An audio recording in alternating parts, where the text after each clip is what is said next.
In August of 2017, a man named Garrett Harwood sat at a kitchen table that had fed 4 generations of his family. The table was pine-scarred by decades of use stained by coffee and lamp oil, and the ink of ballpoint pens that had recorded the small and large transactions of a working life. On it sat a single check. The amount was $187,450. Garrett was 29 years old. He had a marketing degree from NC State. He had spent 3 years writing copy for a mid-sized firm in Raleigh, crafting words designed to make people want things they didn't need.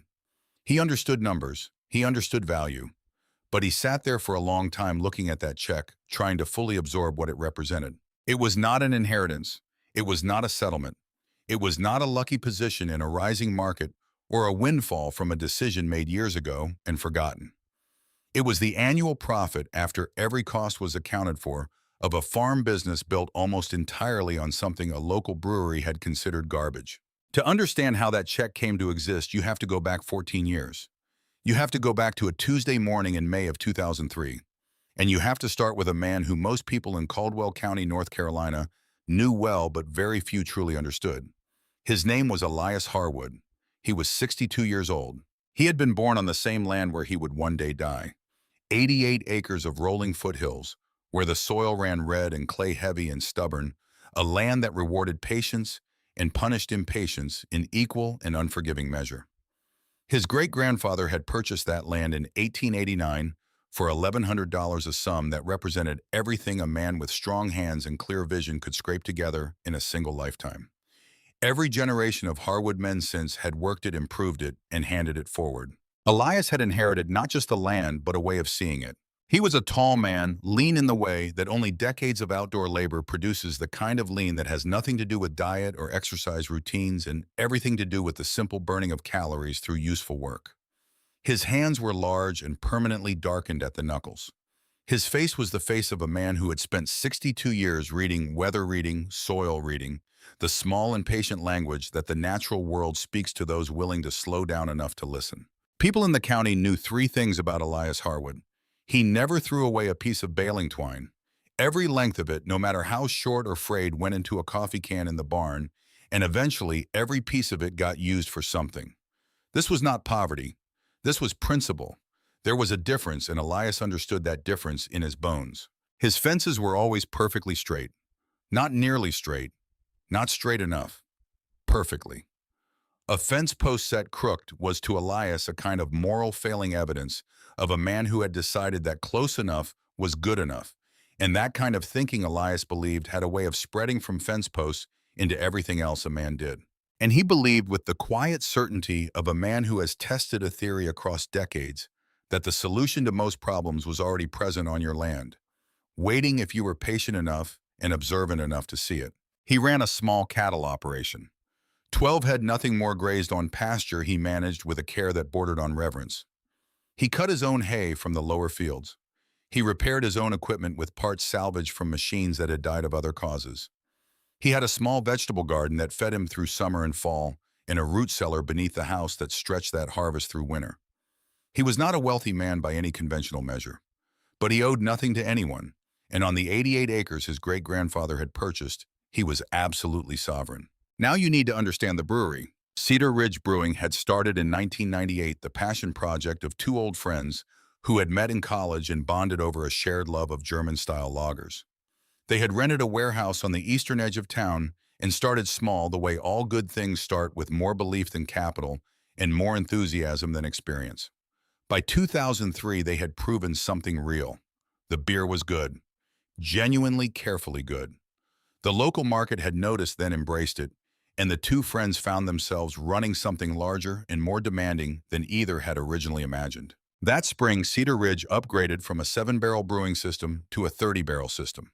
It was the right move. It was also the moment a manageable inconvenience became a serious logistical problem. Spent grain. After the mashing process, where malted barley is steeped and the fermentable sugars drawn out to feed the yeast, what remains is tons of wet, steaming, protein-rich grain. It smells almost pleasant at first, something close to warm bread or a sweetened porridge. But it begins to sour within 24 hours, and once it turns hard and fast and foul. For a small brewery on a 7-barrel system, spent grain was an annoyance managed twice a week. For a 30-barrel operation, it was a crisis that arrived on a schedule and refused to be postponed. The local landfill charged $50 a ton in tipping fees. Cedar Ridge was generating nearly 15 tons of spent grain every week. That was $750 a week, $39,000 a year, for the privilege of getting rid of something that the brewing process made unavoidable. Owen Calloway, one of the brewery's co-founders, was a practical man who had grown up in Caldwell County and retained the resourceful, waste-nothing thinking of a rural upbringing even after years of running a business. He knew Elias Harwood the way everyone in the county knew Elias Harwood, by reputation, by the natural social gravity of small communities where families occupy the same ground across generations. Owen's father had purchased a Hereford bull from Elias's father years before. That kind of transaction in that kind of community created a thread of connection that didn't disappear with time. On a Tuesday morning in May of 2003, Owen Calloway drove his dusty Ford Ranger 4 miles out of town on a county road that wound between fence lines and stands of mixed pine and oak.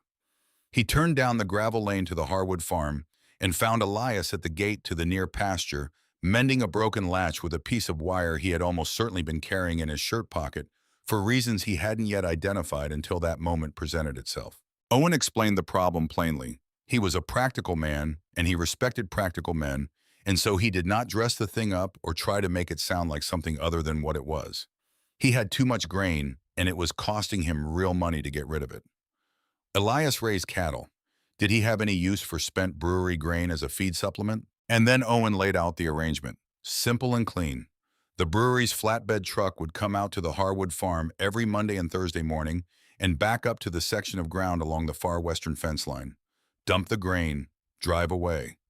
The brewery paid nothing for disposal. Elias paid nothing for the grain. 2 problems, 1 handshake. Owen pointed to the spot. A 1/4-acre patch near the western property line, accessible from the road, visible from the lane. Nothing much grew there but broom sedge and the occasional stubborn thistle. It was the kind of ground that looks as though it has quietly given up. Elias looked at it. He stood very still for what Owen would later describe with a slight unease he couldn't fully explain as a long time. Long enough that Owen began to wonder if he had somehow misspoken. Long enough that the only sounds were the wind working through the pines along the fence line and the distant, confident commentary of a mockingbird staking out territory in the oaks. What Owen Calloway did not know and could not have known was that in those 30 seconds of silence, Elias Harwood was not thinking about his cattle at all. He was thinking about something else entirely. Something he had been waiting, without quite knowing it, for the right set of circumstances to make possible. "That'll work," Elias said. They shook hands.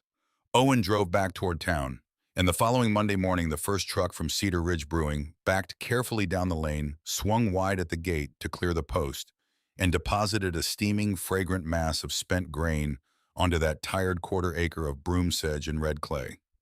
It would not be the last. For the next year and a half the trucks came. Every Monday, every Thursday. The pile grew and settled and spread, steaming in cold mornings and baking under the summer sun, until the surface crusted over while the interior stayed warm. The neighbors who drove past on the county road could smell it when the wind was right. A few of them stopped to ask Elias what he was planning. He told them he was working on something.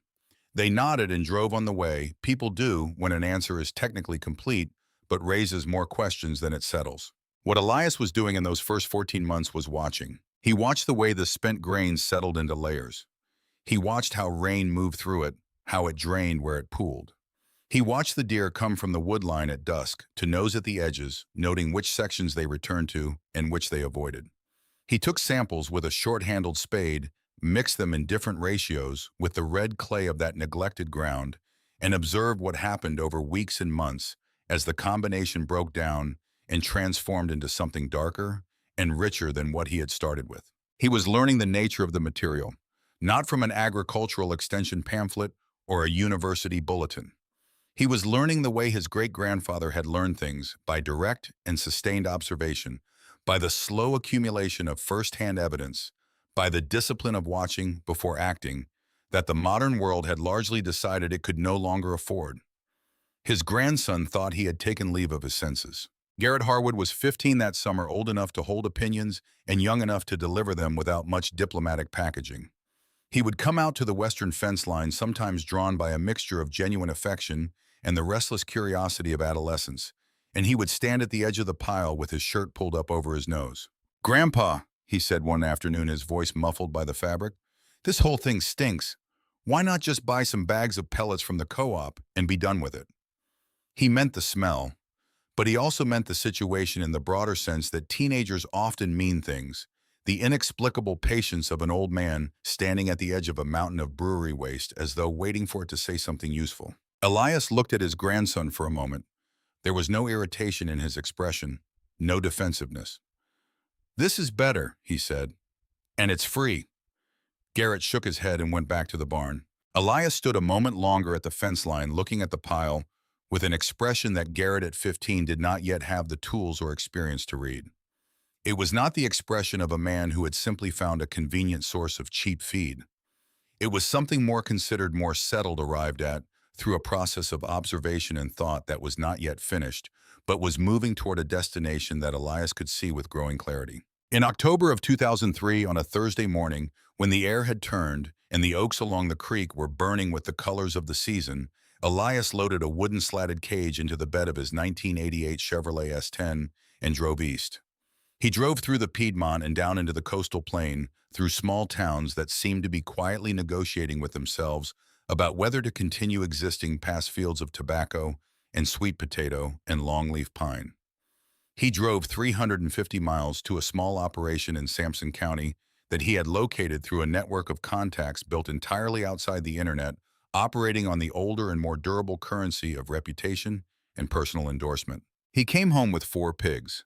They were not the pink, heavily muscled, commercially optimized hogs that filled the industrial confinement barns of that part of North Carolina. Those animals were the product of decades of selective breeding aimed at a single objective: maximum usable pounds in minimum time on minimum feed input. They were efficient in the way that a well-designed machine is efficient.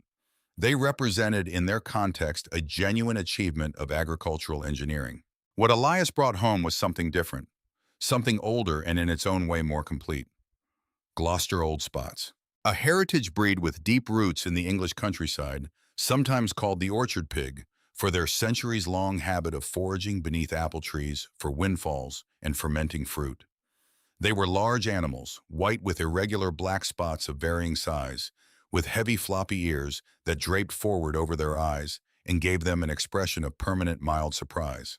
They moved with a quality that was the opposite of the twitchy, confined restlessness of commercial breeds. They were deliberate, unhurried, almost companionable in their manner. And by the standards of the modern pork industry, they were deeply, perhaps fatally unfashionable. They grew slowly. That was the problem, the single disqualifying characteristic that had pushed the breed to the margins of commercial production and into the hands of a scattered network of heritage breeders and stubborn traditionalists. In an industry that measured success in pounds gained per day and days required to reach market weight, slow growth was not a quirk to be tolerated. It was a liability. The industrial system had no room for an animal that insisted on taking its time. Elias paid $1,200 cash for 3 gilts and 1 young boar. When Garrett saw them come off the truck that afternoon, standing with his hands in his jacket pockets in the thin autumn light, he looked at the animals and then at his grandfather, with the particular expression of someone trying to balance genuine love against honest bewilderment. "Grandpa," he said carefully, "those are the slow ones. The man at the co-op said those old breeds barely hit 2 pounds a day, and they're going to carry fat. The market doesn't want fat pigs." Elias looked at the 4 animals settling into their temporary pen, assessing them with the same unhurried attention he gave to everything that mattered. "The market's wrong," he said. Garrett started to respond, then stopped. There was something in the way Elias said it, not with the stubborn irrationality of an old man defending a poor decision against obvious evidence, but with the settled certainty of someone who has done his thinking and arrived at solid ground that made further argument feel beside the point. Elias built the pigs a home in a 5-acre section of mixed hardwood on the northwest corner of the property, fenced with the care he brought to all his fencing. The posts set straight and plumb, the wire strung tight and true. There were hickories in that woodlot, and several large oaks, and a low corner that stayed damp enough in spring to grow the kind of lush ground cover that a rooting pig considers a personal gift from a generous universe. He constructed a three-sided shelter from reclaimed lumber, solid and weatherproof, with a south-facing opening that would catch winter sun. Every morning before anything else, he loaded the bed of his John Deere Gator, drove down to the western fence line, scooped spent grain from the edge of the pile, and drove it to the woodlot. He did not dump it in a trough. He scattered it, spread it widely across the ground so that the pigs were required to move and root and dig to find it, working the soil as they fed, turning it, aerating it, depositing fertility as they went. He understood something fundamental about the relationship between foraging behavior and the quality of what a foraging animal produces, a thing that had been known and practiced for centuries before the industrial system decided it was an inconvenient variable to be eliminated. The grain was the foundation, but it was never the whole of the system. When the acorns fell through autumn, the pigs found them with the purposeful enthusiasm of animals, doing exactly what their nature prepared them to do. When the wild apples dropped in September at the neglected orchard down the road, Elias collected them in bushel baskets and drove them to the woodlot. He made an arrangement with the owner of the local produce market to collect whatever couldn't be sold before it spoiled. Wilted lettuce, bruised tomatoes, soft squash and corn gone past its prime. The pigs ate with a variety and genuine richness that bore no resemblance to the uniform corn and soy diet of industrial pork production. The soil in the woodlot began to change. Slowly then, more noticeably. The constant rooting turned and broke and aerated the red clay. The organic matter, grain and fruit and vegetable and manure, was incorporated into the ground at a rate and depth that no mechanical amendment could easily replicate. The earthworm population, which any farmer will tell you is the truest indicator of soil health, began visibly increasing. The ground grew darker, richer, more alive in the way that soil can be alive when it is treated as an ecosystem rather than a substrate. The system was beginning to close in on itself, each element feeding the next. The brewery's waste becoming the pig's diet, becoming the soil's fertility, becoming the foundation of something that asked progressively less from the outside world. None of this was visible from the county road. None of it generated the kind of profit that anyone passing by would have called impressive. But Elias Harwood was not building for the view from the road, and he was not building for the short term. He had never built for the short term in his life. And in that 5-acre woodlot in the North Carolina foothills on ground that had once grown nothing but broom sedge and stubborn clay, something significant had quietly, without announcement or fanfare, begun. The first litter arrived in the spring of 2004. 11 piglets born in the three-sided shelter on a cold April morning when fog still lay in the low corners of the woodlot and the oaks had not yet pushed out their first tentative leaves. Elias was there before sunrise, had been checking through the night with the calm vigilance of a man who understood that presence during important moments was itself a form of care. He watched the births with the steady attention of someone who knows when to act and when to simply witness. All 11 survived. He raised them through the summer, through the heat and the long, humid days of a North Carolina Piedmont season. They grew with the unhurried steadiness that was the old spot's most consistent and commercially inconvenient quality. By late autumn, they had reached a weight that would satisfy the regional market, and Elias selected 9 for sale, keeping 2 back for the freezer. He loaded them on a Tuesday morning and drove to the regional livestock auction in the next county. The auctioneer was a man named Wendell Cross, who had known Elias for 30 years and had moved cattle for him on several occasions. Wendell was a professional, which meant he saw animals the way the market saw them, as pounds and grade and conformation against a predictable standard. He walked the pen and looked at the 9 hogs with practiced efficiency. He sucked air through his teeth. "They're carrying some cover, Elias," he said. He meant fat.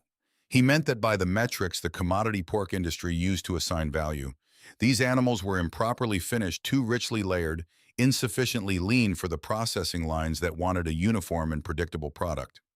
Market's going to reflect that. They sold at 58 cents a pound live weight. Average. Unremarkable. The kind of return that, if it were the ceiling of your ambition, would represent a modest operation producing modest results for the foreseeable future. Elias collected the money, drove home, and sat on the back porch in the November cold with a cup of coffee, doing arithmetic in his head. He was not discouraged. Discouragement requires a gap between what you expected and what you received. Elias had expected exactly this. He had known what the auction would pay before he loaded the truck that morning. The auction price was not a verdict on his system. It was a data point confirming that the system he was building and the market he was building it for were not yet the same market. One of them would have to change. Elias was reasonably confident it would not be him. The rhythm established itself in the years that followed with the unhurried season-by-season cadence that genuine long-term enterprise requires. Twice a week every week, the truck from Cedar Ridge Brewing came down the lane. Twice a week, every morning, Elias loaded the gator. The pile at the western fence line was replenished and drawn down in a continuous cycle that became as natural a feature of the farm's landscape as the creek or the woodlot or the lower hayfield. The seasons turned, the herd grew slowly and deliberately because Elias was selective in a way that the auction barn mentality could not accommodate and would not reward. He kept only the gilts with the strongest maternal instincts, the ones that stayed calm when the environment changed, attentive to their litters, efficient in the way that a genuinely good mother is efficient. He was breeding not just for size or growth rate, but for a population of animals specifically suited to the life they would live. The foraging environment, the varied diet, the particular rhythms of that 5-acre woodlot on a North Carolina hillside. The herd grew. The prices at the auction fluctuated between 55 cents and 70 cents a pound across those early years. Elias made a small profit annually enough to cover his costs and set a modest amount aside, but not the kind of return that would have impressed anyone looking from outside. He put the profit back into the operation without ceremony. Garrett watched all of this from the comfortable distance of someone who has not yet been proven wrong about something he is very confident about. He went off to college to study business at NC State in the fall of 2006, carrying with him the settled conviction that there were more efficient paths to a livelihood than watching pigs root through brewery garbage on 88 acres of red clay hill country in the North Carolina foothills. He loved his grandfather without reservation. He simply did not understand what his grandfather was doing, or more precisely, he thought he understood, and was certain it was a charming but economically limited enterprise. While Garrett was learning about supply chains and market analysis and the quantitative tools of modern business management, the world outside his grandfather's fence line was changing in ways that would eventually turn back and find Elias Harwood with the accuracy of something that had been looking for him all along. Cedar Ridge Brewing was thriving. Their IPA won a silver medal at the Great American Beer Festival in 2009, a recognition that opened doors and changed the nature of conversations with distributors. They signed a deal that put their beer in 3 states. In 2011, they installed a new 60-barrel brew house and a canning line that allowed them to reach retail markets they had previously been unable to serve. The spent grain output, which had stood at 15 tons a week when Owen Callaway first drove out to the Harwood farm, climbed steadily toward 20 tons as production expanded. The trucks still came, every Monday, every Thursday. The arrangement still rested entirely on a handshake and mutual convenience, as it always had, as informal and durable as the relationship between the two families that had preceded it. In 2013, Cedar Ridge hired a new operations manager. His name was Nolan Briggs. He was 34 years old.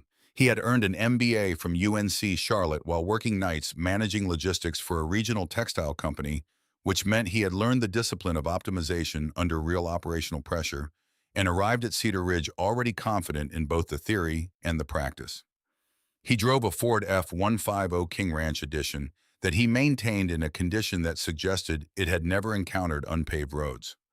His Carhartt work jacket, worn on site visits to signal a practical sleeves-rolled-up sensibility, still held the memory of retail packaging in its creases. Nolan believed with the sincere conviction of a man who has not yet been expensively wrong about something he was very sure of, that every process could be analyzed, every resource quantified, and every informal arrangement professionalized into something documented and measurable and managed.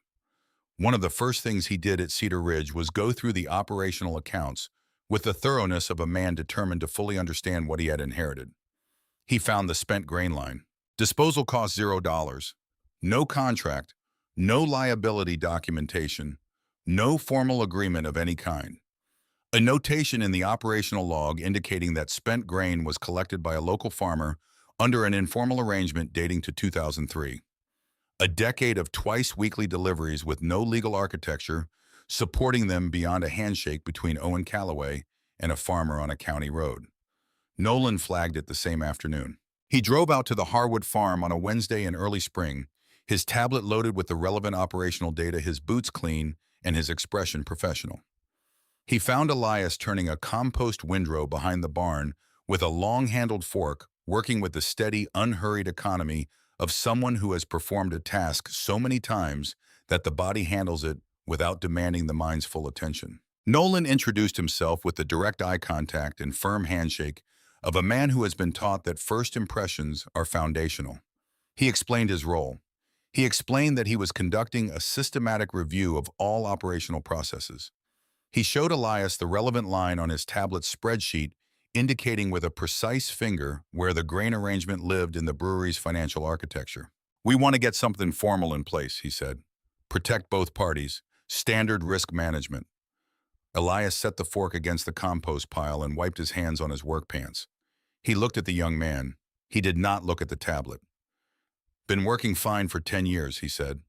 "I understand that, but from a liability standpoint, you do what you need to do," Elias said, and picked up the fork and went back to work. The conversation lasted less than 15 minutes. Nolan drove back to town and made a note in his operational file. The informal arrangement continued without formal modification. But something had shifted in the relationship between the brewery and the farm invisibly, and without announcement, the way the angle of a geological fault shifts in the dark before the surface ever knows anything has changed. Nolan Briggs had seen the arrangement. He had cataloged it. He had filed it under problems awaiting resolution. And men like Nolan Briggs and Elias's long experience of the world did not leave cataloged problems unresolved indefinitely. But that reckoning was still years away. What arrived first was the market. The farm-to-table movement had been building across American food culture for years, growing from the preference of a small and easily dismissed urban minority into something that was genuinely restructuring the way serious restaurants conceived of their identity and their relationship with their suppliers. Chefs in mid-sized cities were discovering that the story behind the food was not decorative. For the customers they were trying to build relationships with, the story was integral to the value of the meal itself. Provenance mattered. Rearing practice mattered. The difference between a heritage breed animal raised on varied inputs in a natural environment and a commodity hog finished on concrete with corn and soy was not merely a difference in flavor profile. It was a difference in philosophy, and there were customers who would pay significantly and consistently to align their consumption with a philosophy they respected. The pork that came out of Elias Harwood's woodlot was not like commodity pork in any way that a person who had eaten both could fail to notice. The fat was different in color, in texture, in the way it rendered slowly and completely in a cast iron pan, in the layered complex flavor it contributed to everything it touched. The muscle was darker and more densely grained. The flavor carried something that food writers were beginning to call terroir borrowing, the wine world's vocabulary for the idea that a product carries within it the specific character of the place and practice that produced it. Elias's hogs had eaten spent brewery grain and forest acorns and orchard windfalls and the surplus of a local produce market. They had rooted through 5 acres of North Carolina hardwood across 4 seasons a year for over a decade. They carried all of that in them, in their fat, in their muscle, in the particular and unreplicable flavor of the meat they produced. In the spring of 2014, a chef named Sutton Webb drove 90 minutes from Asheville to find out if a rumor was accurate. Sutton Webb was 31 years old and had recently opened his own restaurant after a decade of working in other people's kitchens in Charlotte and Atlanta, learning the craft and accumulating the particular kind of conviction that eventually makes a person willing to take on the risk of their own operation. He was building a menu around provenance, around the genuine commitment to knowing exactly where every ingredient came from and being able to tell that story to his customers with specificity and without embellishment. He had heard from another chef about an old man in the foothills raising spotted heritage hogs on brewery waste and selling them at the livestock auction for commodity prices because no one had yet shown him there was another option. He turned down the Harwood Farm Lane on a Wednesday morning in April. The dogwoods along the creek were just opening, and the air had the particular quality of early spring in the southern highlands, cool and clear, with the smell of wet soil and new growth moving through it. He found Elias in the woodlot, moving through the trees with the ease of a man entirely comfortable in the specific geography of his own land. Sutton Webb did not open with a price. He did not begin with a negotiation. He asked if he could walk the woodlot. They walked it together for the better part of 20 minutes, mostly in silence. The chef looked at the condition of the soil, at the way the animals moved through the trees, at the brightness of their eyes and the quality of their coats. He crouched at one point and pressed his palm flat against the ground, feeling the texture of the dark worked earth. "What do they eat?" he asked. Elias told him. "The spent grain from the brewery twice weekly scattered across the ground rather than deposited in a trough. The acorns through fall, the apples from the abandoned orchard down the road, the surplus produce from the market in town." He described the system plainly without embellishment, the way you describe something that is simply what it is and needs no improvement from language. Sutton Webb listened with the focused attention of someone receiving information that is confirming something he suspected but had not yet been able to verify. "I want 2 hogs," he said. "Hanging weight after processing." He named his price, $4.25 a pound. A 250-pound Gloucester Old Spot processed yielded approximately 180 pounds of hanging weight. At $4.25 a pound, that was $765 per animal. At the Caldwell County Livestock Auction on a good day, that same animal brought $175. Garrett Harwood was home that week. He had finished a project in Raleigh and had come back for a few days the way he did periodically, drawn by the pull of the place and the uncomplicated pleasure of his grandfather's company. He was standing near the barn when Sutton Webb wrote his check and handed it to Elias. He watched the exchange. He watched the manner the chef brought to it, the particular quality of respect the man extended to Elias and to the animals and to the operation. A respect that was not politeness or social performance, but genuine recognition, the recognition of someone who understood what quality cost to produce and was grateful to have located it. And then Garrett looked at the number on the check. He stood very still. Then he took his phone from his pocket and walked to the woodlot fence. One of the gilts was working the ground near the fence line, her broad snout moving methodically through the dark leaf litter. Her heavy ears draped forward over her eyes. Her coat was white with the irregular black markings that gave the breed its identity. Her snout was thoroughly muddy. Garrett took a photograph. It was not a composed image. It was just a spotted pig with a muddy nose on a Wednesday afternoon in April. But the act of taking it was not about documentation. It was the moment Garrett Harwood looked at the thing his grandfather had been building for 11 years and finally saw it with something approaching accurate vision. He had grown up watching the pile and smelling it, and watching the trucks arrive, and watching the old man move through his routines with that inexplicable patience. And he had processed all of it as the eccentric persistence of a man from another era, doing the best he could with what was available to him. He looked at that check, he looked at that pig, and he understood with the sudden and complete quality of genuine comprehension that his grandfather had not been doing the best he could with what was available. He had been building something deliberate, something with a destination. That fall, Garrett built a website. A single page, a handful of photographs taken on his phone during an afternoon in the woodlot, a few paragraphs about the farm's history, written in the plain and honest language that was the only language available when the subject was Elias Harwood, and the 88 acres his great-grandfather had bought for $1,100. He put his grandfather's phone number at the bottom. Sutton Webb told another chef. That chef told a food writer who drove out from Charlotte, walked the woodlot, pressed her palm against the dark soil the way Sutton Webb had done, and wrote a piece that ran in a regional food magazine, read by exactly the people who made the sourcing decisions that were about to remake the economics of the Harwood operation. The phone began to ring. By 2015, Elias had more demand than he could immediately satisfy. By 2016, he was no longer taking any animals to the livestock auction at all. Every Gloucester Old Spot that came out of that woodlot went directly to one of 12 restaurants across North Carolina at prices that bore no relationship to the commodity market that had been the only available frame of reference for the first decade of the operation. Garrett left his job in Raleigh in early 2016 and came home to the farm. He set up a proper invoicing system. He tracked payments and managed the restaurant relationships and coordinated the logistics of delivery with the small family-owned abattoir 40 minutes south that processed their animals with the care the operation deserved. He brought modern tools to a business built on principles that were anything but modern, and the combination worked with a naturalness that surprised him, even as it confirmed something he had been slowly understanding for 2 years. The gross revenue crossed $100,000 a year. The primary input, the spent brewery grain that had launched the entire enterprise, was still arriving free of charge twice a week on the same flatbed truck that had been making the same run for 13 years. Back at Cedar Ridge Brewing, in the well-organized office he had made his own, Nolan Briggs had continued his optimization work with consistent results. Supplier contracts renegotiated. Delivery routes restructured. Inventory software implemented. He was genuinely effective at the work his role required. The company's leadership recognized this and rewarded it. But the spent grain arrangement with Elias Harwood still lived in his operational files. Flagged, unresolved. An informal agreement with no documentation and no mechanism for extracting value from a material that Nolan had come to understand was not simply a waste stream, but a commodity with measurable market worth. In the autumn of 2016, a sales representative from a company called AgriCycle Solutions drove up from Georgia and sat across Nolan's conference table with a presentation.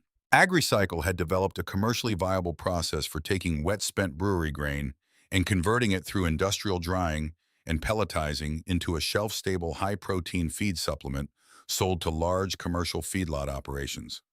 They were expanding their collection network and looking for brewery partners in the Southeast.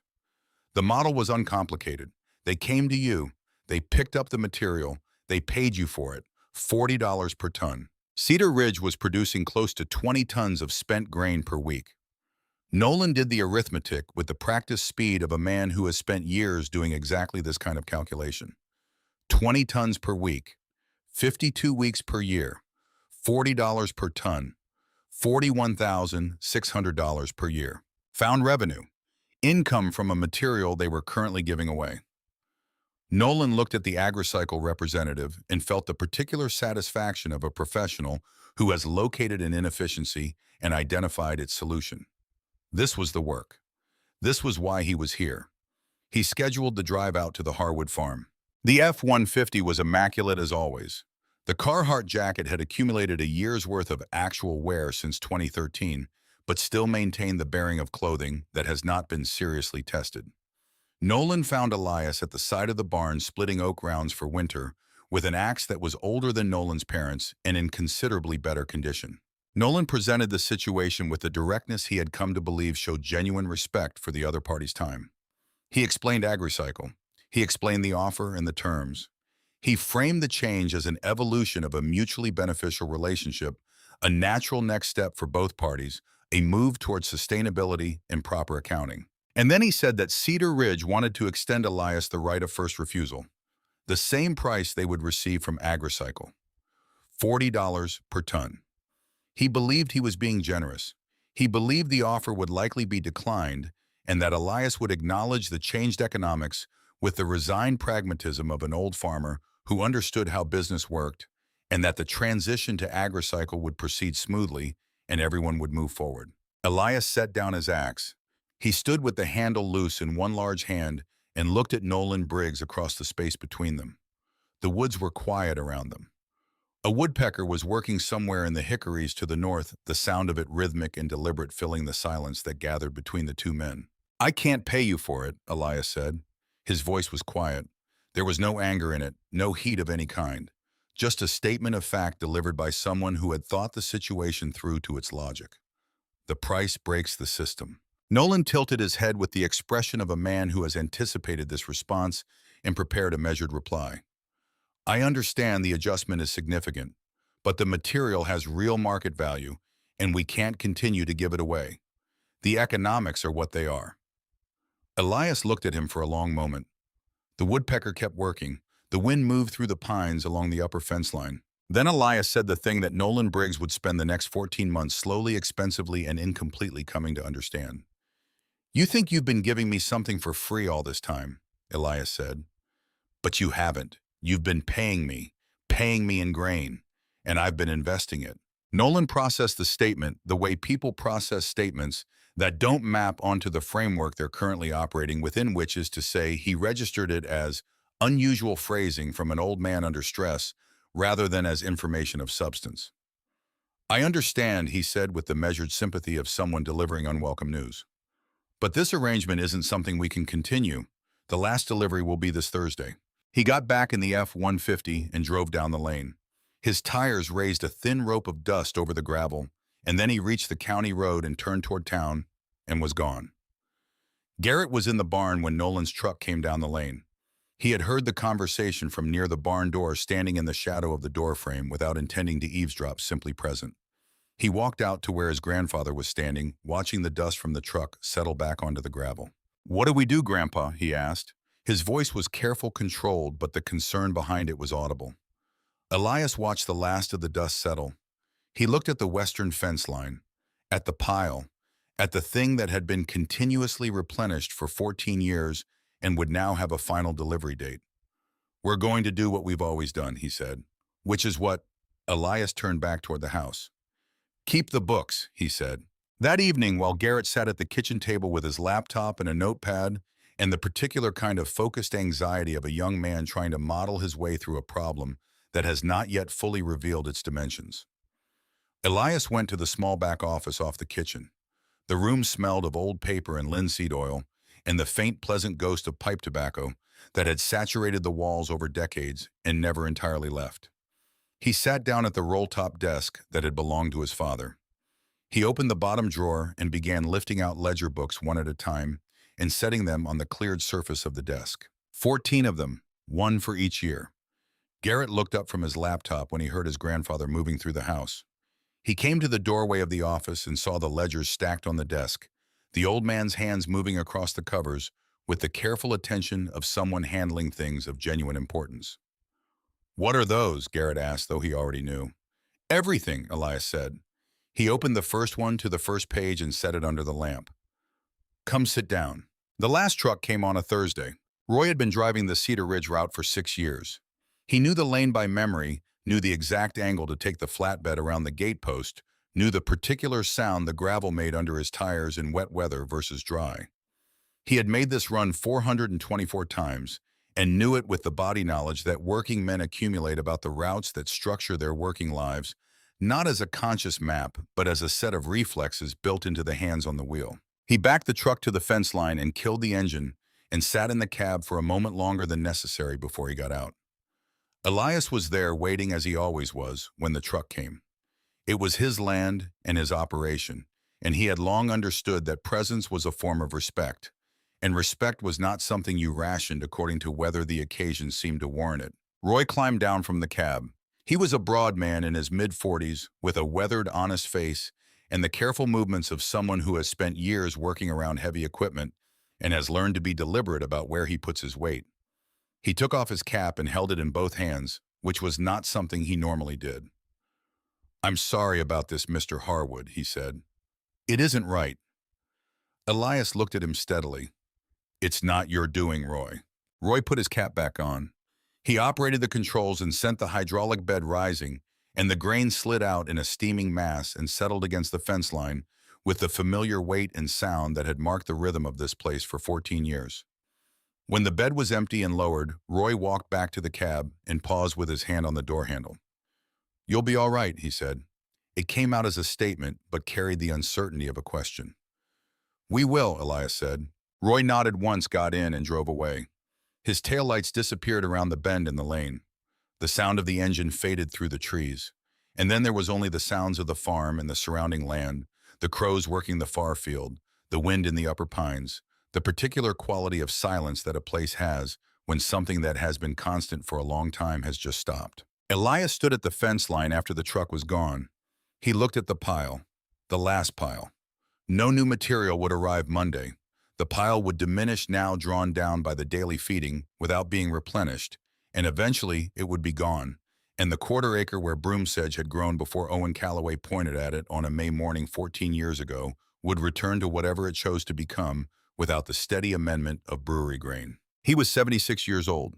His back was still straight and his hands still knew their work.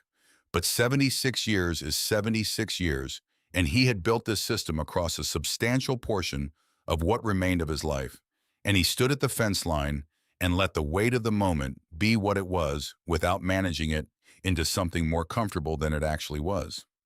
Then he turned and walked back toward the house. That night at the kitchen table, Elias and Garrett opened the first of the 14 ledgers together. The books were cloth-bound with green and cream-ruled pages, the kind of record-keeping ledger that had preceded computers by a century and would outlast them in legibility and durability.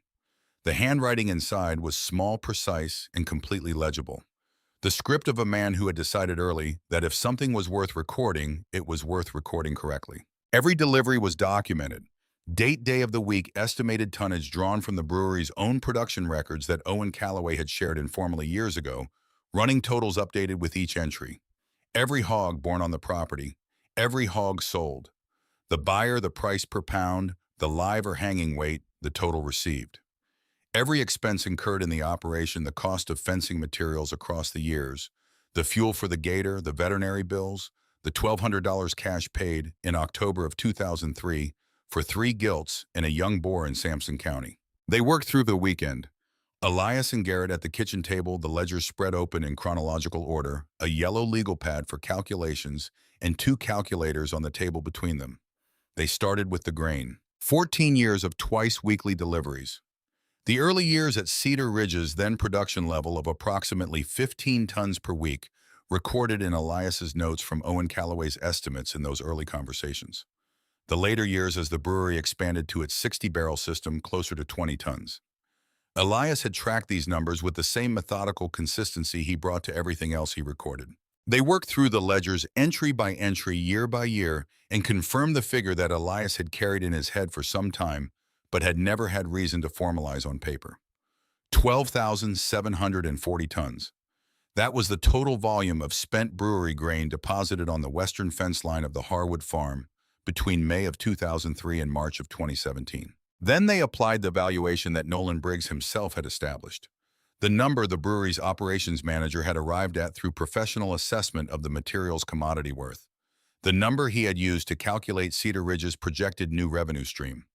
The number upon which he had based his confident conclusion that the 14-year informal arrangement was a resource being irresponsibly given away. $40 per ton. Garrett did the multiplication on the calculator and wrote the result on the legal pad, in the careful figures his grandfather had taught him were the appropriate way to record numbers that mattered. $509,600. They sat with that number. Nolan Briggs had driven to the Harwood farm believing he was bringing a charitable arrangement to its logical conclusion, correcting an informality that had persisted too long, and rationalizing a resource that the brewery's scale could no longer justify giving away. He had believed he was correcting an imbalance, bringing order to something that had existed outside of order for too long. What he had actually done was calculate the value of the investment Cedar Ridge Brewing had been making in the Harwood farm for 14 uninterrupted years. He had put a number on it himself with his own professional judgment and his own market research, and the number was $509,600. Elias had taken that investment of raw material and converted it through his own labor and knowledge, and the particular quality of a patience that most people had long since abandoned as impractical, into something the market valued at over $100,000 a year in direct revenue, with most of the cost structure eliminated with no debt, with a waiting list that demonstrated a gap between what the farm could currently supply and what the market would absorb. Cedar Ridge Brewing had not been doing Elias Harwood a favor. They had been funding him, without knowing it, without intending it, without any awareness that the twice-weekly disposal of their waste stream was serving as the capitalization of a business that would, in the year after they withdrew that capitalization, produce the most profitable 12 months in 128 years of Harwood family agriculture. The investment had been entirely accidental, the product of mutual convenience, rather than shared intention, and it had been more productive than most intentional investments ever managed to become. On Monday morning, Elias put on a clean shirt and drove to the county seat. The agricultural loan officer at the bank was a man named Sterling Polk, whose father had attended the same rural high school as Elias 30 years apart. Sterling was in his mid-50s and had the manner of a man who had spent enough time listening to farmers present their situations that he had developed a reliable instinct for the difference between a man asking to be rescued and a man presenting a case. Elias presented a case. He set the 14 ledgers on Sterling Polk's desk. He opened them and walked through the numbers in the same quiet and methodical way he did everything. 14 years of delivery records, 14 years of sales records showing the full arc of the operation from the commodity auction prices of the early years through the inflection point of 2014, when direct restaurant sales began, through the consistent growth in both volume and price per pound through 2015 and 2016. The gross revenue figures for the 3 most recent fiscal years. The operating cost structure lean in the way that only a business built on free inputs can be lean, but analyze carefully against what those costs would become when the free inputs were replaced by purchased alternatives. He showed Sterling the letters of intent from 7 of his 12 restaurant clients, written commitments to purchase specific volumes at agreed prices in the coming year. He showed him the waiting list documented with names and contact information and the dates inquiries had been received. He was not asking Sterling Polk for charity. He was not asking him to extend credit on the basis of character alone, though Elias Harwood's character in Caldwell County was a kind of credit that had supported transactions before. He was presenting a 14-year operational record and asking for capital to expand an enterprise that the record demonstrated was viable, demand-constrained, and capable of significant growth. Sterling Polk spent an hour with the ledgers, turning pages, occasionally asking questions that Elias answered with the plain directness of someone who has kept honest records and has nothing to restate or reframe.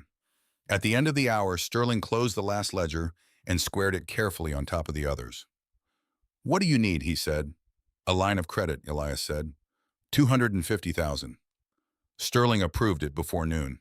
While Elias and Garrett were in Sterling Polk's office, the optimized solution that Nolan Briggs had constructed was beginning its encounter with the texture of real-world logistics. AgriCycle Solutions ran their collection operation out of a facility in southern Georgia.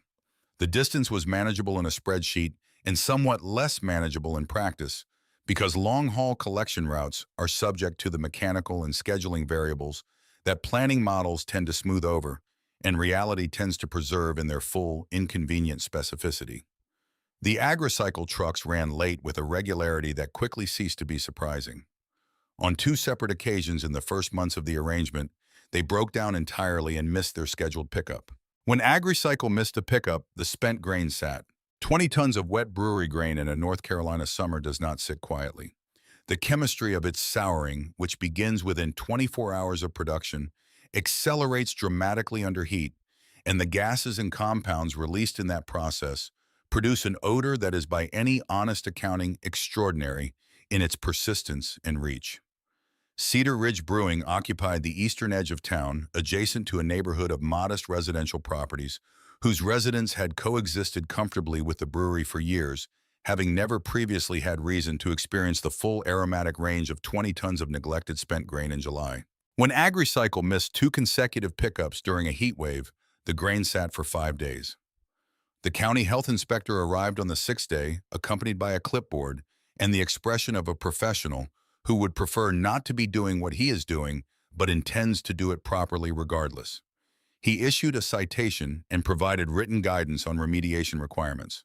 Cedar Ridge's attorneys advised rapid corrective action to prevent escalation.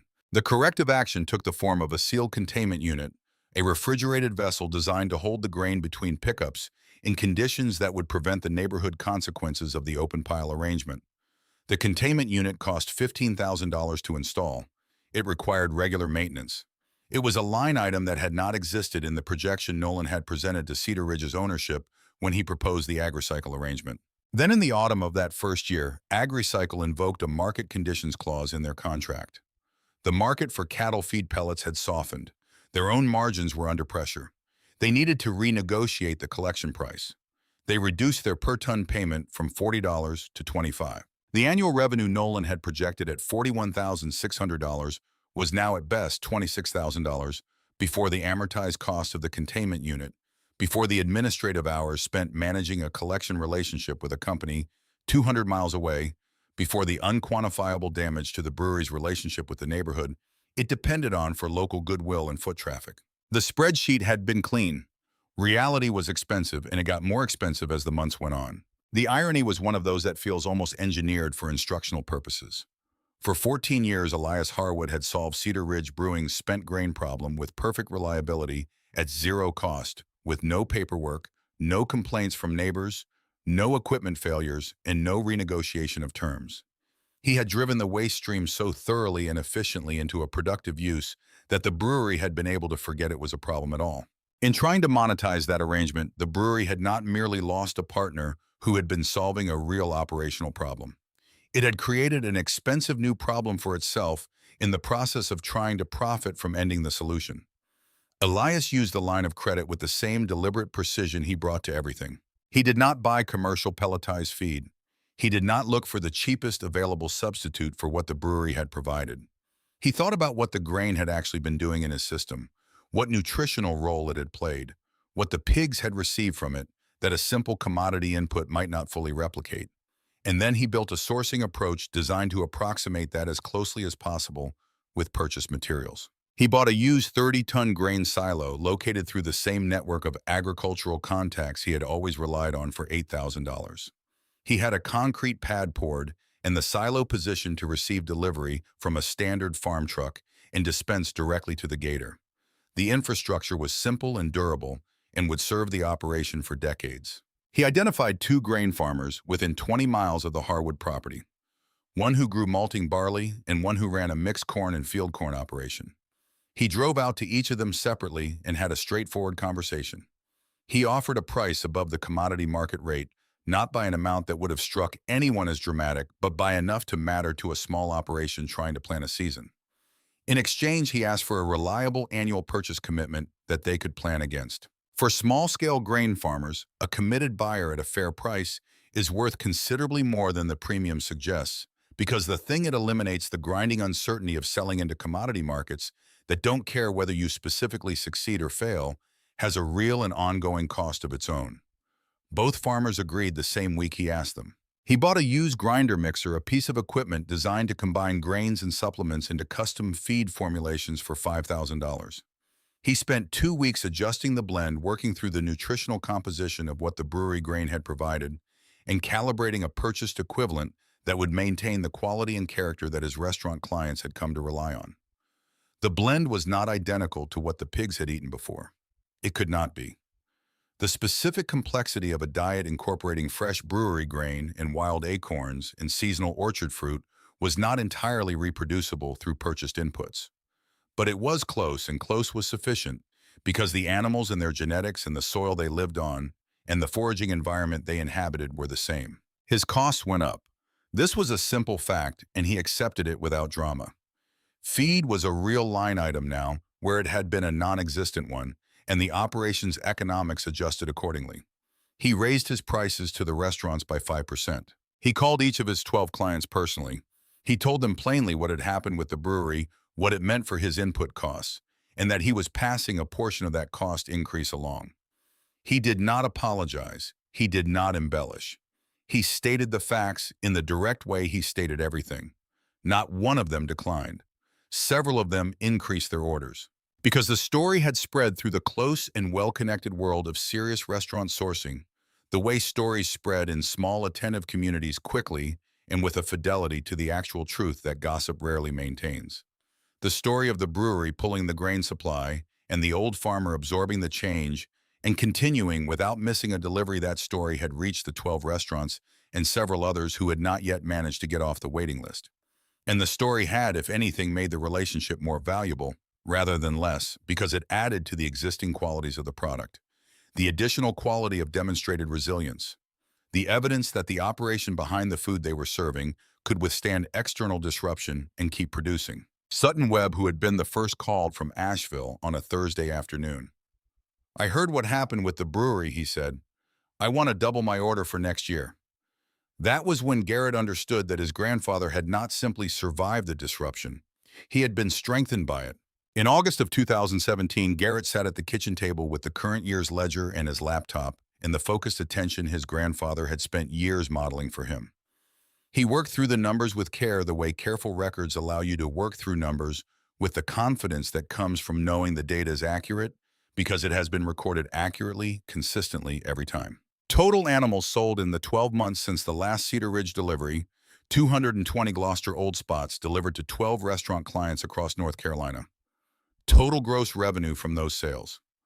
Total costs purchased: grain feed, veterinary expenses, fuel processing fees at the abattoir, equipment maintenance, and Garrett's own modest salary, which the operation had finally grown large enough to support.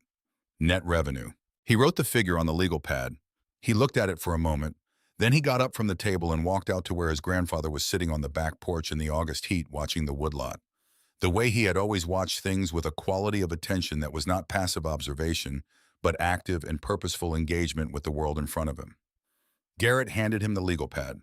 Elias looked at the figure. He held the pad for a long moment, long enough that Garrett began to wonder what he was thinking, whether the number landed differently than expected, whether something in it confirmed or contradicted something the old man had been carrying in his head. Then Elias handed the legal pad back. "Put it in the account," he said. "Grandpa," Garrett held the pad in both hands. "Do you understand what this means? This is the best year in the history of this farm. Better than any year with the free grain. Better than any year in 128 years." Elias looked out at the woodlot, at the dark soil visible between the trees, the soil that had been turned and fed and transformed over 14 years by animals eating food that a brewery had paid to discard. At the herd moving through the trees with the unhurried confidence of animals entirely suited to their environment, 40 sows and their offspring, the Gloucester Old Spots, with their heavy ears and their slow, deliberate movement, and the exceptional quality of what they produced. "It means the system works," Elias said. He said it quietly, without ceremony. "The way you state a thing that has been demonstrated and no longer requires argument." And that was all he said. The number on the legal pad was $187,450. It was the most profitable year in the history of the Harwood farm. Not the most profitable year of the Heritage Hog operation. Not the most profitable year since the restaurant relationships began. The most profitable year in 128 years of continuous family agriculture on 88 acres of North Carolina hill country, purchased in 1889 for $1,100.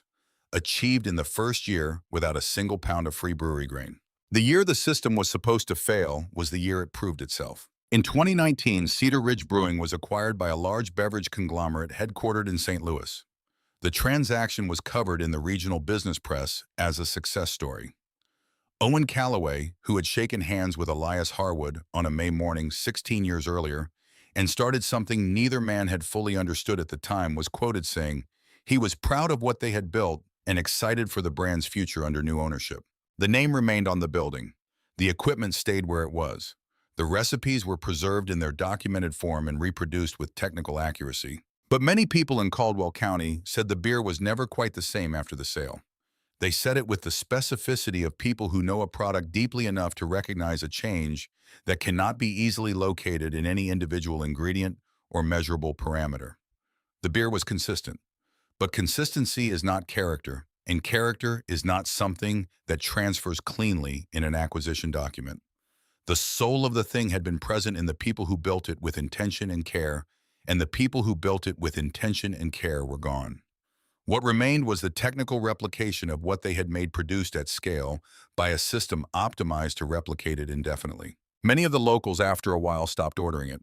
Nolan Briggs was transferred to the conglomerate's regional headquarters in Ohio, where he managed logistics for a portfolio of 12 acquired beverage brands.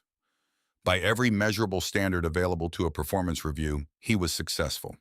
He had no way of knowing and was unlikely to ever fully calculate what the spent grain decision had actually cost, relative to what it had been projected to earn. Elias Harwood died in December of 2021. He was 80 years old. He died in the farmhouse in the room where he had slept his entire life, on a cold night when ice was forming on the creek and the woodlot stood bare and quiet under a half moon that made the frost on the grass luminous in the dark. Garrett was there. He had been there for the last several weeks managing the farm and spending the evenings in the house close enough to be present when presence was needed. Elias died the way he had lived, without drama, with a quality of settledness about it that made grief feel like something that would need to wait until later to assert itself fully. He had prepared what he could prepare. He had left the ledgers in order. He had left the herd in the condition of a breeding population that would sustain and grow itself for the next generation with minimal external input.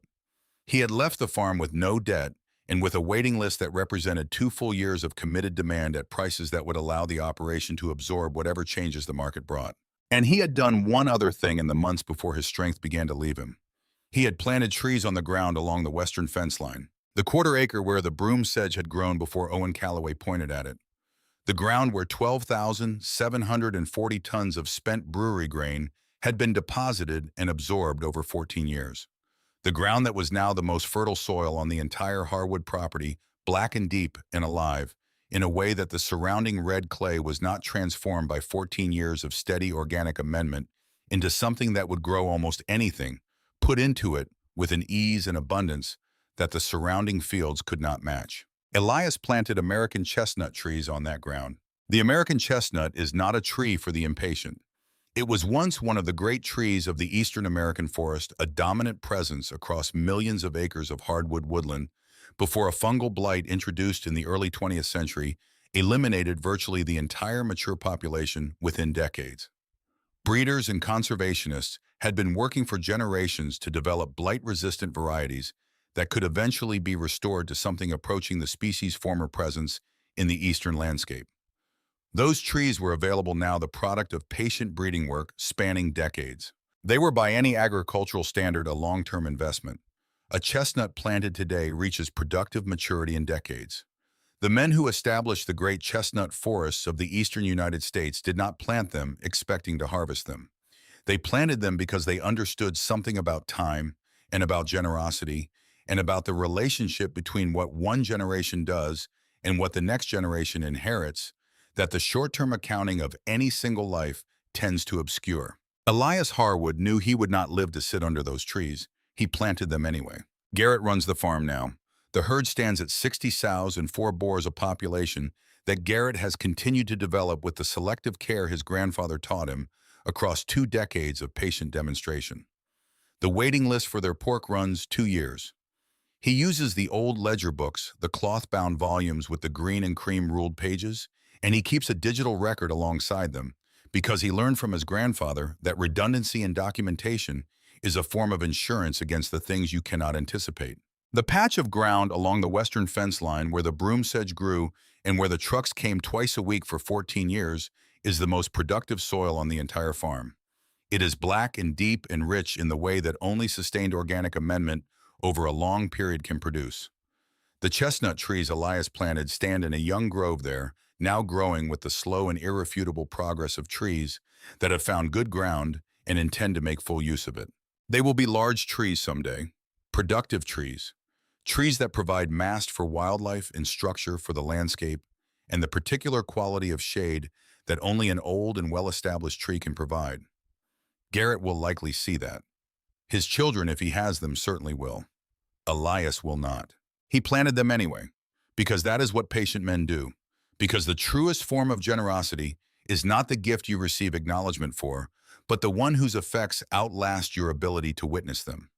Because 14 years of watching and waiting and building toward a destination that only you can clearly see is not stubbornness and it is not eccentricity. It is a philosophy, and philosophies, the ones worth having, are meant to be planted in ground fertile enough to outlast the person who planted them. There are 2 ways to do the accounting. The first way is practiced in well-lit offices by people who are very good at converting the world into numbers and then managing the numbers with intelligence and speed. This kind of accounting is confident and fast and very good at measuring what is already visible and quantifiable. What it cannot see, it tends to discount. What it cannot measure, it tends to treat as though it does not exist or does not matter. It sees a pile of wet grain and sees a waste stream. It sees an informal arrangement and sees unmanaged risk. It sees a slow-growing heritage breed and sees an inefficiency. It is in its own context genuinely useful. And it is ultimately fragile in a specific and consistent way because the things it cannot see are often exactly the things that matter most in the long run. The second way is practiced at kitchen tables with worn pencils and cloth-bound ledger books by people who have spent enough time paying attention to specific pieces of ground to understand that the most valuable assets on a farm, and perhaps in a life, are the ones that do not appear on any balance sheet. The fertility of soil built over years of careful amendment, the genetics of a breeding herd selected with patience for qualities that the commodity market does not recognize as value, the trust of customers who have come to depend on something that cannot be easily replicated or replaced, the knowledge accumulated over decades of direct observation of a specific place and the specific system that place can support. These things do not show up in quarterly reports. They do not respond well to optimization. They are built slowly through sustained attention and the willingness to work toward a destination that will take years to reach and that other people looking on may not be able to see at all. Cedar Ridge Brewing thought it was solving a disposal problem when it sent its trucks twice a week to the western fence line of the Harwood farm. It thought it was disposing of waste. What it was actually doing for 14 uninterrupted years was making deposits into an account it did not know it owned. It was funding inadvertently and completely the creation of exactly the kind of local, authentic, rooted agricultural enterprise, that it would spend its final years as an independent company trying to present itself as being adjacent to. It was capitalizing without knowing it, the living embodiment of the values it printed on its labels and described in its marketing values. It had genuinely held when Owen Calloway drove a dusty Ford Ranger out a county road and shook hands with an old farmer on a May morning, and had slowly through growth and success and the arrival of people who measured things in different units grown away from. The truest value is never in the raw material. It is in the vision of the person who knows what to do with it. The work is the asset. Everything else is just a temporary input.